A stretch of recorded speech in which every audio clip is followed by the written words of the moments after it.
Hey, YouTubers, Tazman here, bringing you another episode of Tazman's AI Dungeon from the ground up. I don't know. Pretty much just Tazman's AI Dungeon. I've kind of been experimenting with some things and didn't have them pan out. I was seeing maybe if I could get using the AI instructions to tell it kind of to roll a die, just a quick, maybe a coin flip type thing, but then I didn't know exactly how to word it. So I'm still experimenting with that to see if there's a way that in a story you can actually just make it so there's a quick heads or tails type of flip, or roll a d20. If it's odd, it's equivalent of heads. If it's even, it's considered tails or something like that. Haven't got that quite to work the way I wanted. Um, but I was thinking that maybe we would start working on maybe a scenario, because that is kind of when you go into the discover area here. These are all technically scenarios that people have created, and then when you click on it, it becomes an adventure. It actually runs whatever's running in the background to do the script, to add your name and all that fun stuff, and then it becomes an adventure and it's stored there. Before we get too far, because I always seem to forget, I do have a couple comments. They weren't on last week's video, the couple weeks earlier actually, but they were actually pretty good comments, so I wanted to read those. um and then we'll continue from there. So sorry, I got a little sidetracked. So the first one was on episode 7, when we were talking about getting more from info from the AI. And this person is a Nightfall 95. Love it when they're nice and easy for me to read. And it says, okay, I have a comment on how it might be failing to deny your spellcasting. So this is talking about how uh, sometimes it would say, oh, that's not in your spell book. It fizzles out or whatever, and then a minute later it allows healing or something like that. So they're kind of commenting against that. So it says, due to the AI not being as strict as, for example, on the heroes uses, uh one hero's uses. Once you say I cast X, the AI already assumes you realize that you really casted it. So instead of that, maybe saying I try to cast X. Uh, I've been lately working on figuring out how to set the AI to be strict with what the player does, so not all the time it allows their actions to be effective.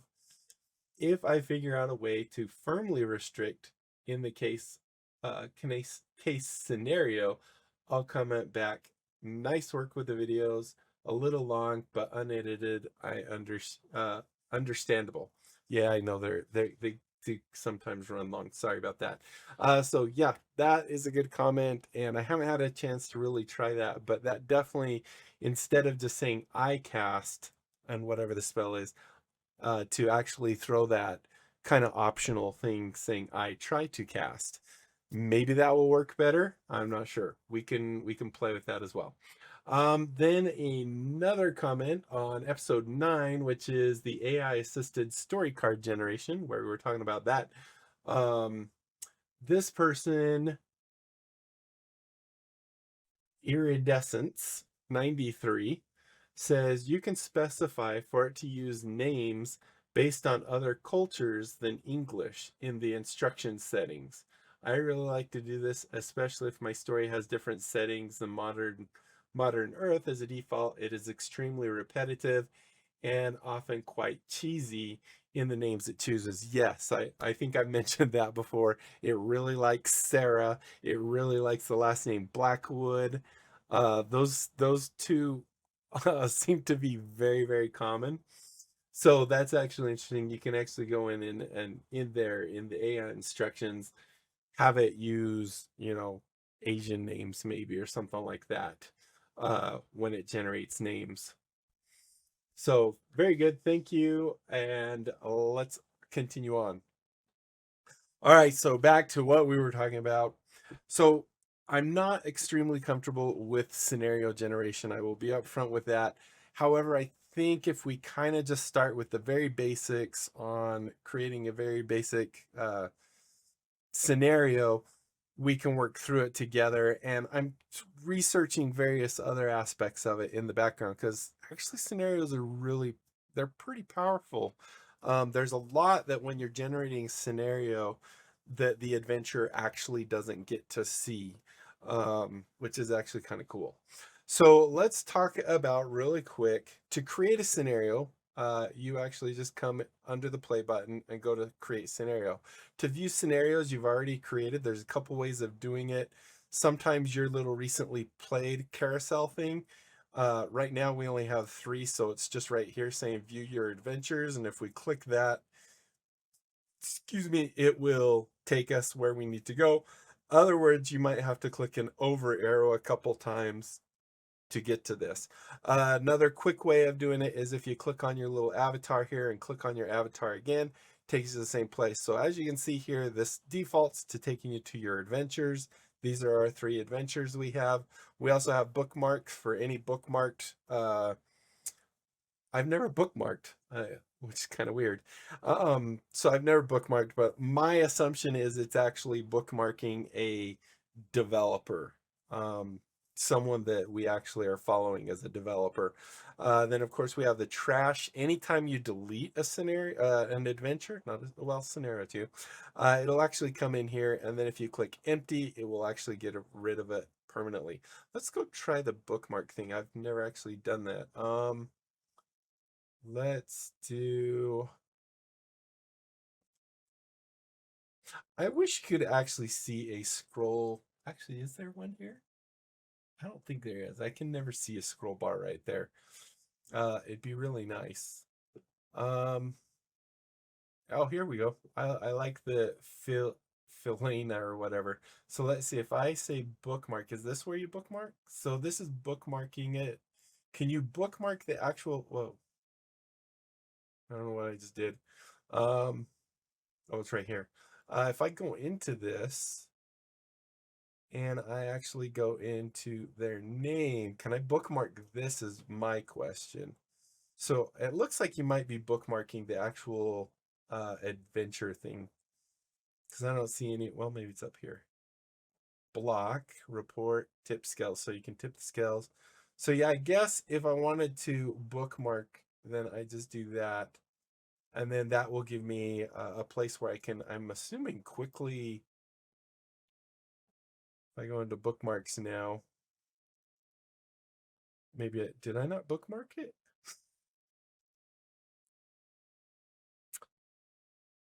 Hold on.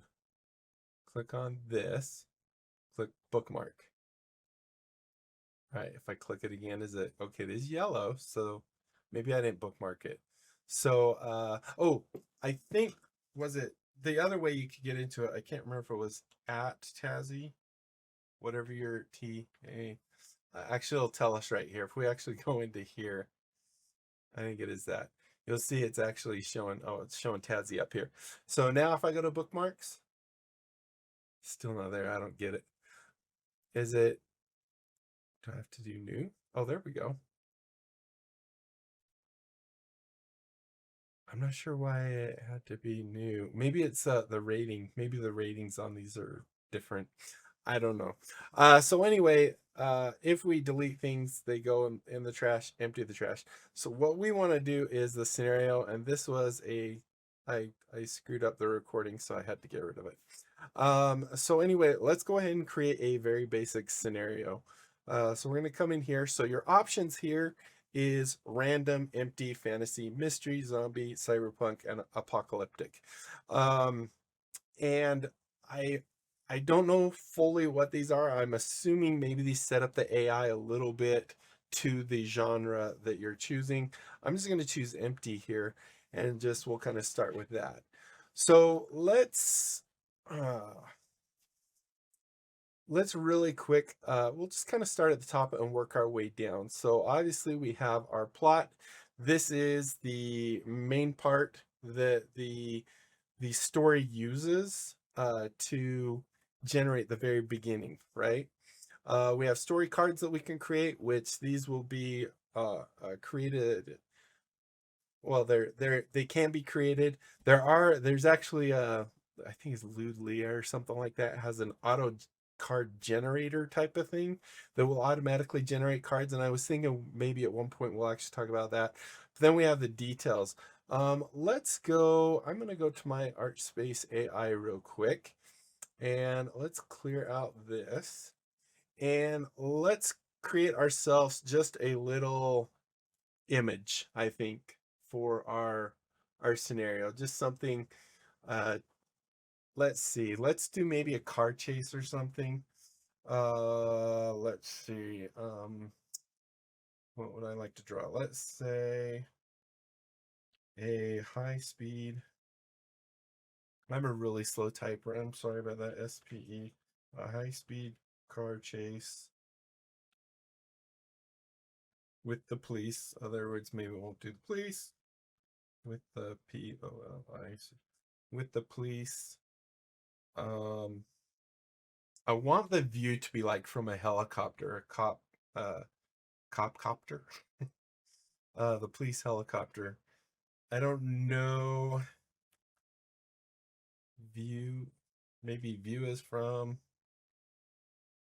a POLICE helicopter. I mean, technically, this isn't what we're actually doing. I just want to quickly get an image so that we can actually look at an image. So let's just see what we get with this. Come on, generate. Oh, that's a really low flying helicopter, but that's not bad. We'll go ahead and keep that. So let's go ahead, click on that. I believe it is the download. Download as a ping. There we go. All right, give me just 1 second. It's pulling up. All right, so we don't need anything other than that. So there's our quick image. So the first thing here we have is our image. So we can use the default ones. As you see, there's a decent amount of those. But you've probably seen lots of them. We can also upload. So I'm going to, if I remember right, I can drag and drop once I do this. Yeah, so I can drag and drop. So we're going to go ahead and drag our cop scene. And there we go. Beautiful. So we have that. So now let's think of our title. Maybe high speed chase or something. I'm so original.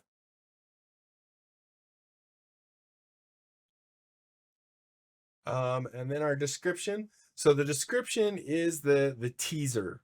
In the description is basically when you're looking at the adventures and stuff, that's the thing that tells you really quick what it is. It's not the actual prompt. So let's just say you find yourself in a high speed. Let's, you have to spell it right. I really should have had all like this typed out. I did it, but I wasn't 100% sure what I was gonna do. High speed chase. All right, and then tags. These can literally be anything. It's what people can use to search on them.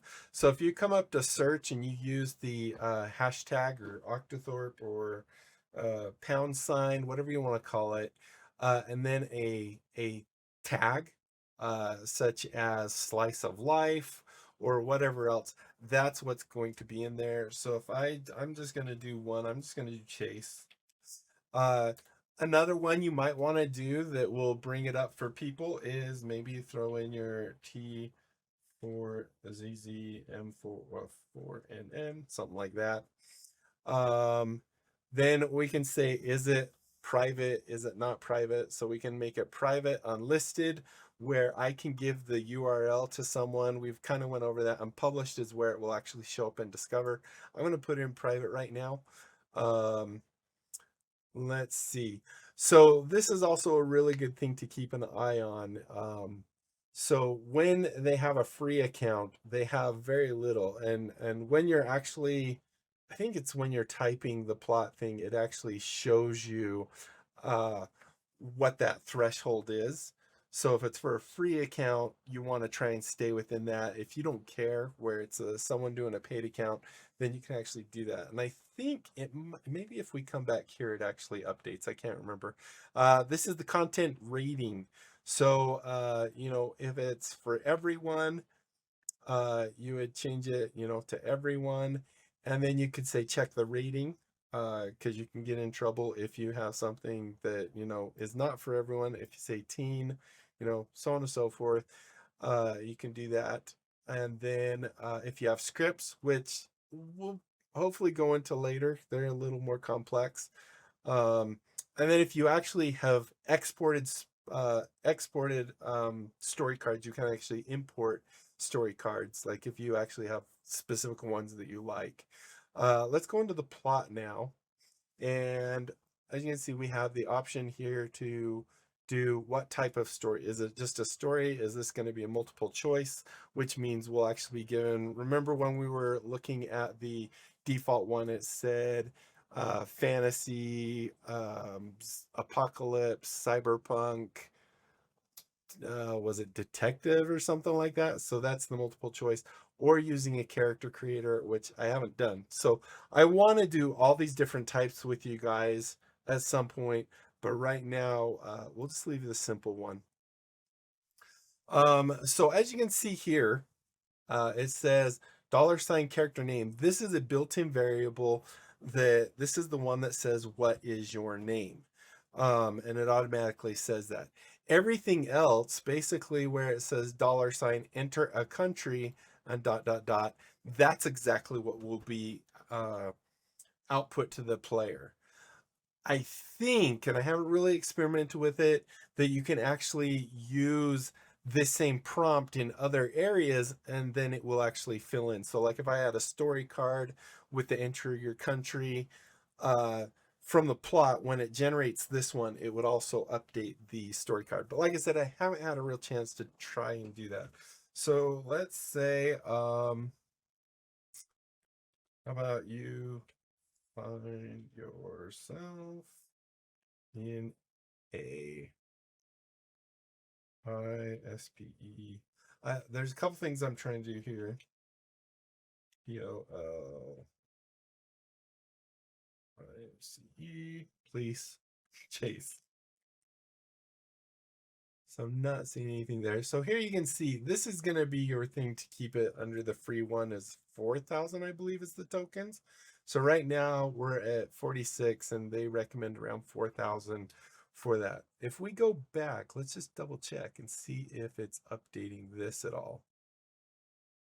Ready to publish this text and scenario plot components are an appropriate size for all players. Okay, so once we've done all our other different things, so we can add plot components. So this is actually our plot itself, our opening story thing. We can also add our other components such as the AI instructions, story summary, plot essentials. That's the one I always forget its name. The author's note, and also third person is it always to do that. Trying to think if there's anything. I mean, we could have it be this simple. You find yourself on a high speed police chase.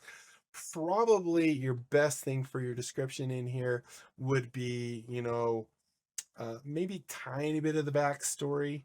So maybe you could say instead, what, oh, I already forgot what it said. Control X. Character dot name. All right, so V. So we could say maybe $this CHARACTR character dot name, so that it actually does that. And we're gonna try a test. So I'm gonna put a comma in here and then we can go ahead and get rid of this and turn it small. Um, So like I said, we're experimenting together. So as you can see, it's saved. We're gonna add a. I'm gonna grab this and say Control C. And I just want to see if I'm right in where the plot component. There it is.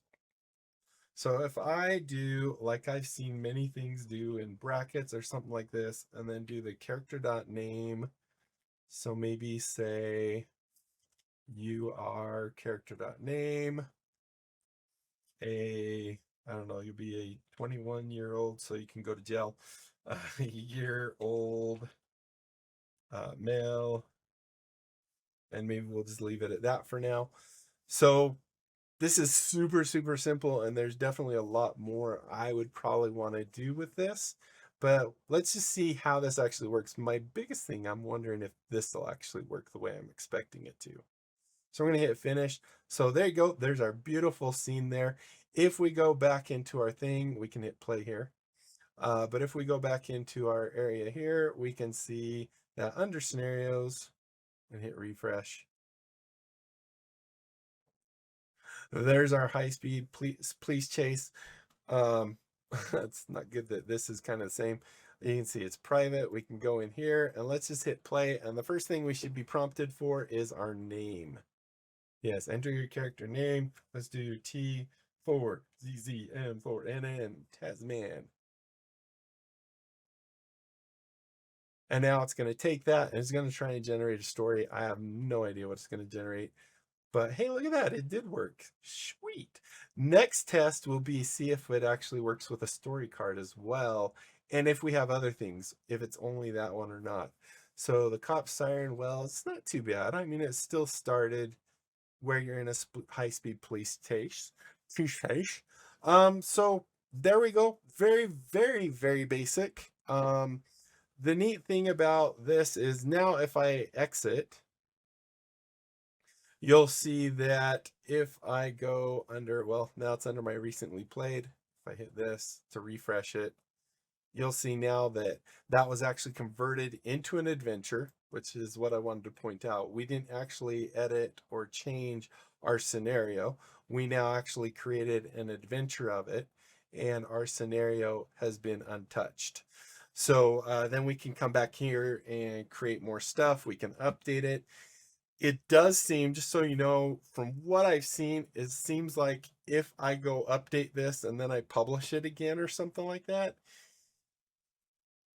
it creates a new one.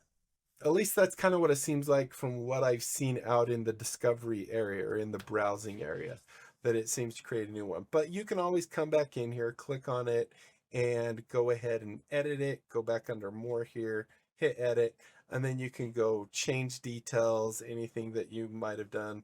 Did it not keep my tags? I'm curious now. Did it keep my tags? I must not have saved it after I put in those tags, because usually the tags will show up underneath the description. So, oh, actually, no, this might be, no? I was wondering if it was because we're in an actual adventure now. But you can also go back to the scenario right here, always by doing that. Yeah, it doesn't, I don't think it saved the tags when I did that. Oh, maybe we have to hit the plus. So if I do, let's try that. CHASE plus. Yes, that's what I had to do. T4zzM4nn's. There we go. Now I hit finish. Now here's the next quick. Whoa. Like put spaces between a lot of stuff. I'm not exactly sure why I did that. But I want to check something real quick. If we come in here, did it update this? No. So yeah, it does not seem to update adventures as you go. So that means this is when it creates an adventure, it completely creates the adventure, unlinks anything back to the original scenario. The only way to get back to the original scenario is, clicking the little link at the bottom. All right, so I think that will actually do for this episode. I know it was kind of scatterbrained. Like I said, we're kind of learning this part together. There is a whole lot that you can actually do with the scenarios, like adding scripts and stuff like that. And like I said, I think I want to show you guys how to add the auto cards by what's is it Leah? I can't remember. I thought it was like Lude Leah or something like that. And we'll do that in one of the upcoming episodes. I might go tweak this and add more to it to see what we can do with it, you know, make it a little more in depth and a little larger. But I think we got a good start. So thank you guys so much for watching. Hopefully you enjoyed. If you did, be sure to leave a thumbs up down below. Aside from that, comment, like, and subscribe. Click that little notification bell. Tell other people about my channel, have them check it out. If they like what they see, they can join it, you know, subscribe to it. Join my Discord channel. Great way to talk with me and get quick answers back. And that is it, my friends. Until next time, I'll be seeing you later. Bye.